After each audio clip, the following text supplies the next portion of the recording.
menggunakan daya di bawah 3.500. Apakah itu juga ini sementara sudah ada surat itu yang menyebutkan juga instansi pemerintah juga terdampak itu. Baik, terima kasih. Saya mau perjelas bahwa yang mendapat perubahan atau adjustment tarif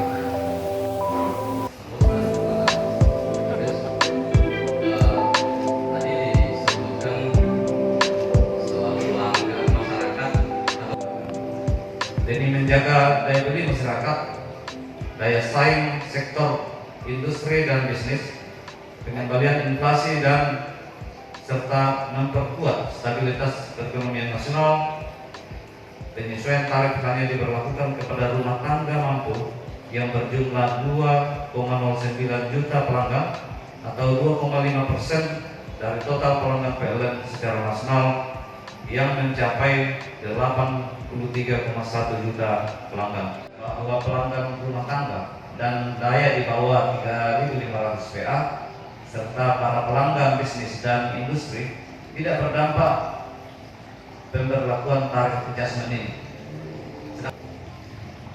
Masyarakat kecil dan menengah, pelaku UMKM, bisnis dan industri tidak berubah.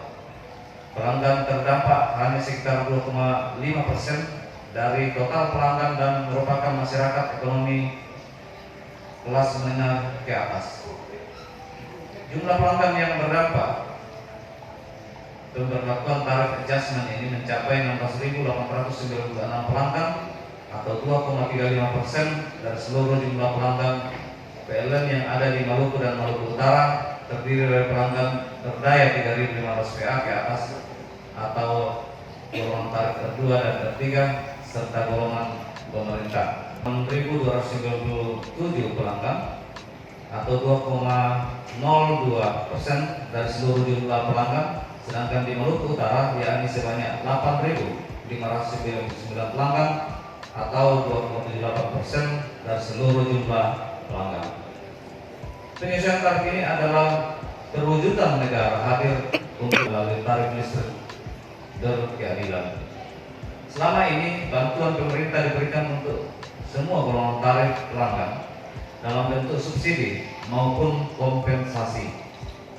Keputusan ini tertuang dalam surat Menteri ESDM nomor T162 DL04 MEM ITL garing 2022 tanggal 2 Juni 2022 tentang penyesuaian tarif tenaga listrik periode Juli sampai September 2022. Untuk 9 Juli 2022, PLN siap untuk menjalankan keputusan pemerintah terkait penyesuaian tarif tenaga listrik atau tarif adjustment kepada pelanggan non subsidi golongan 3.500 VA ke atas dan golongan pemerintah mulai 1 Juli 2022 mendatang, termasuk di Maluku dan Maluku Utara. Hal ini tertuang dalam surat Menteri ESDM nomor T162 garing TL 04 garing MEN garing L 2022 tanggal 2 Juni 2022. Terima kasih sudah nonton. Jangan lupa like, subscribe, dan share ya.